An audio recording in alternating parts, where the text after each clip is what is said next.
for another edition of creating some easy DIY wall art.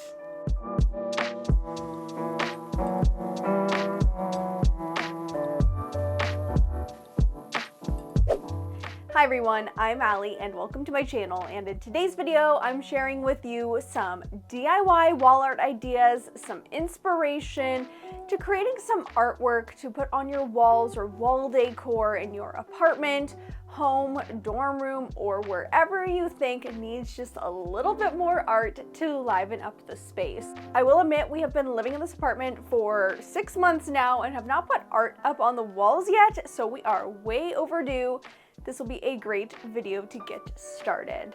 I also want to thank BetterHelp for sponsoring today's video. I'll have more on BetterHelp later on in this video.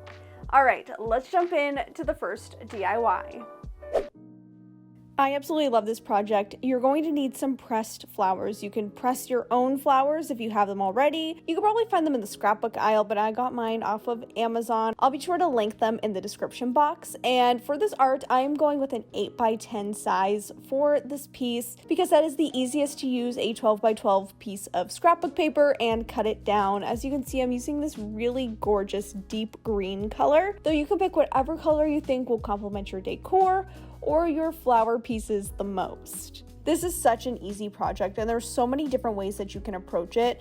And I was going through a bunch of different inspiration photos. You can see them on the screen right here. For example, I loved this crescent moon one, and I think I might do this one again sometime in the future, but for the sake of this project, I wanted to just keep it simple and do this design where I just lay the flowers out in a couple rows on the paper. It's almost to kind of feel like I went out and I foraged these little found floral treasures and wanted to preserve them in a way that they can all be seen nice and neatly. So once I was happy with that layout, I then just took some Mod Podge, or you could just use really any type of glue, and applied some to the back of each of the floral pieces and stuck them into place. The biggest tip I have for you is to use tweezers for this project because these pieces are so fragile and you just want to be really gentle. The tweezers were definitely the way to go to protect your little flower pieces. And once you had everything all assembled, it was then just time to let that dry and then put it in the frame of your choice, and you'll see that I went with this lovely gold frame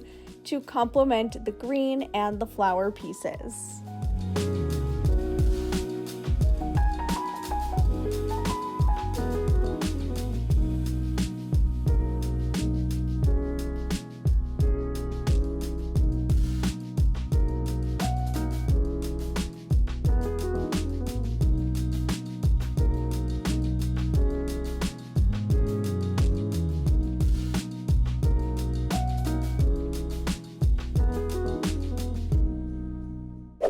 Creating art is such a great way to take a step back, relax, and really dive into your inner creativity, self-expression, and emotions. I find that after a long week, it really does help to create something, and creating art is just a great outlet, whether that is creating full-scale pieces like you see in this video or just some doodling in the margins of a notebook.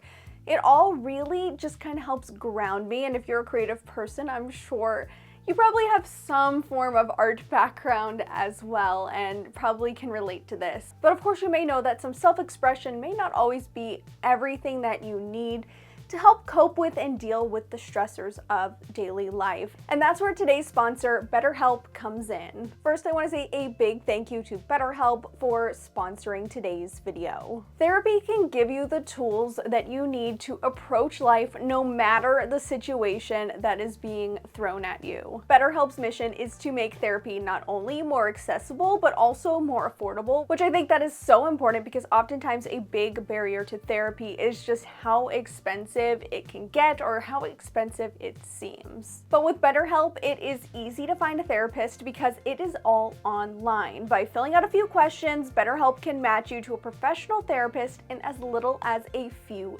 days. It is so easy to sign up and to get matched with a therapist just by heading down to the link in my description box, which is betterhelp.com/actuallyallie. Clicking that link not only supports my channel, it gives you 10% off your first month of therapy, giving you plenty of time to connect with a therapist and to find out if BetterHelp works for you.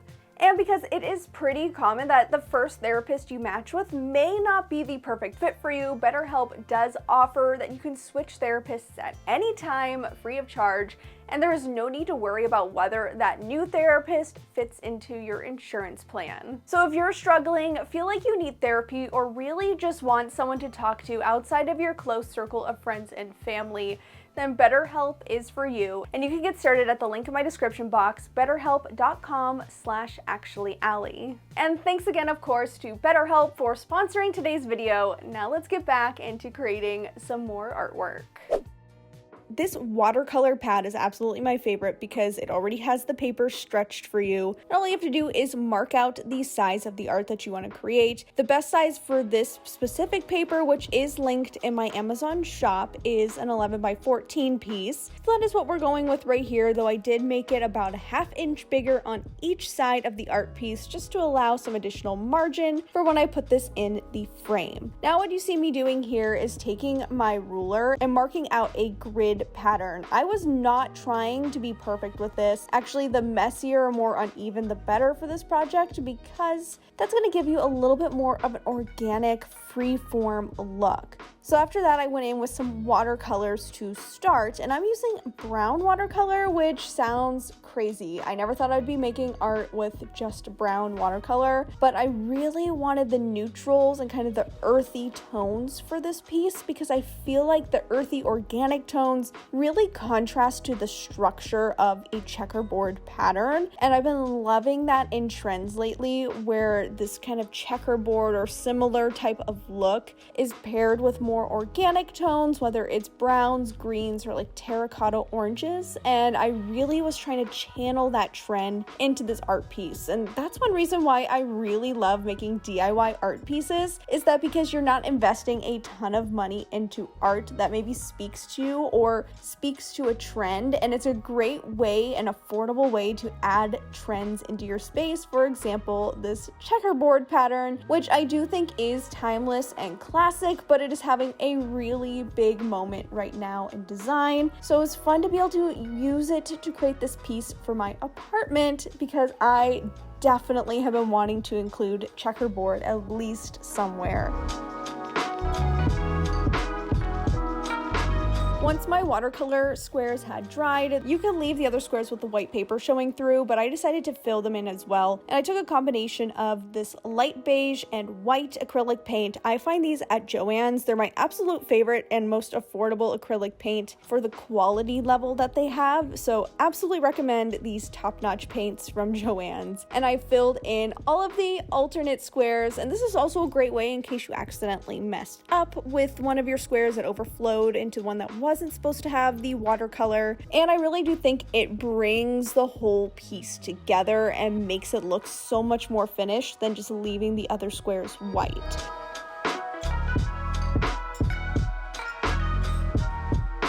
For the sake of this video, I styled the art in my craft room, but I hope to either put it in my bedroom or living room. I have not decided yet, but I love the final look of this piece.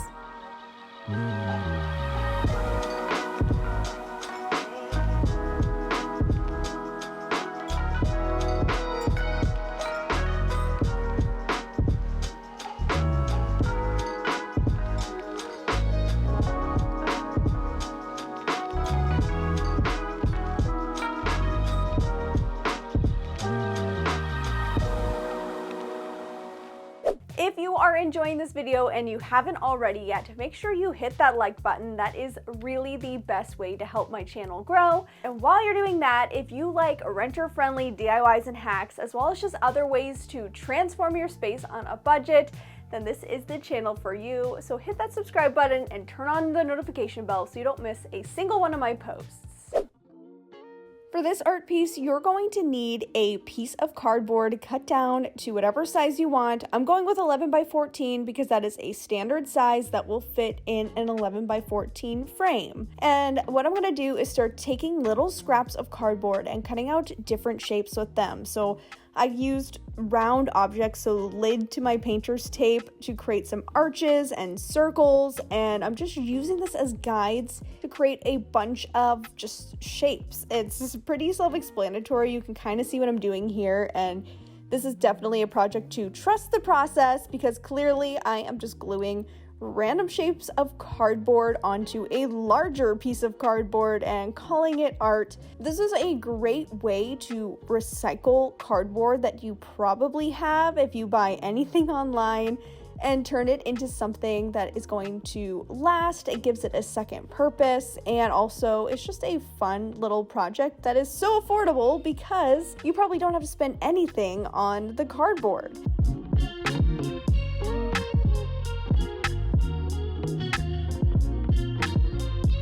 So after I created a layout with the shapes that I liked, I then went in to paint it. I have this paint sample. It is in the color Perfect Backdrop, which is the color of my background that I film against in my craft room. Of course, using a wall paint is great, but you could also use chalk paint or regular old acrylic paint for this project. It really doesn't matter. I'm just going with this because I really like the neutral grayish type tone that it has.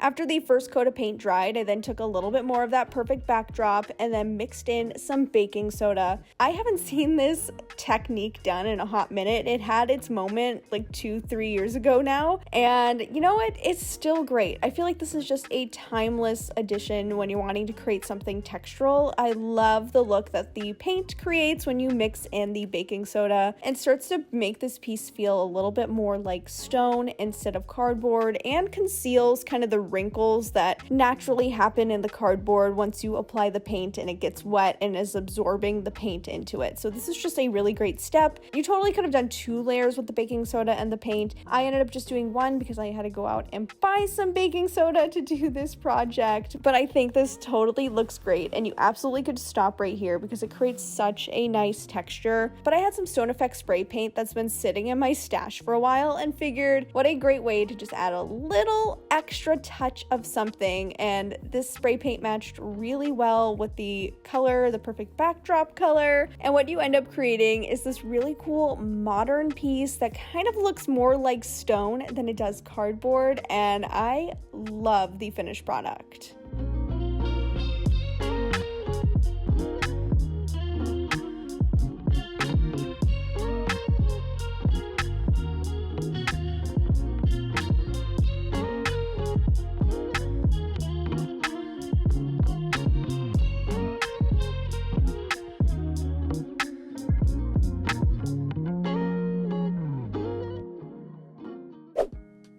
For this project, you are going to need a Cricut for, but before you click away, I promise you this one is such a fun idea, and you probably could also achieve it with one of these guys right here, one of these little circle hole punch makers for scrapbooking. It would just be a little more tedious. So I'm using 2 different types of vinyl for this project, a black vinyl and a white vinyl, and I'm just cutting them down to approximately the size of the piece that I'm making.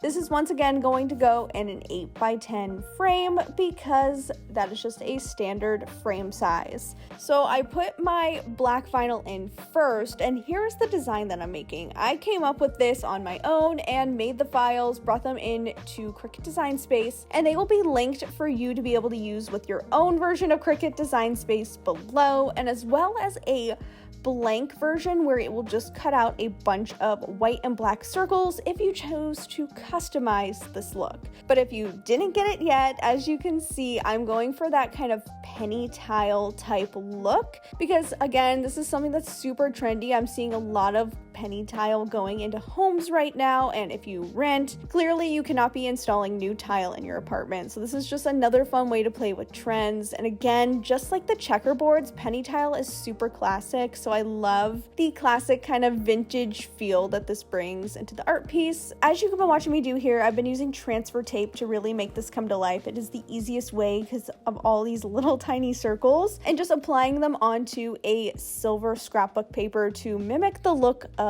grout. And this is such an easy project if you have a Cricut, and the possibilities are endless. And just as a note, the template that I am leaving, if you decide to customize on your own, leaves room for a 5-letter word, unless you want to go in and make even more circles and kind of figure out that spacing. But I also think saying hello is just as cute.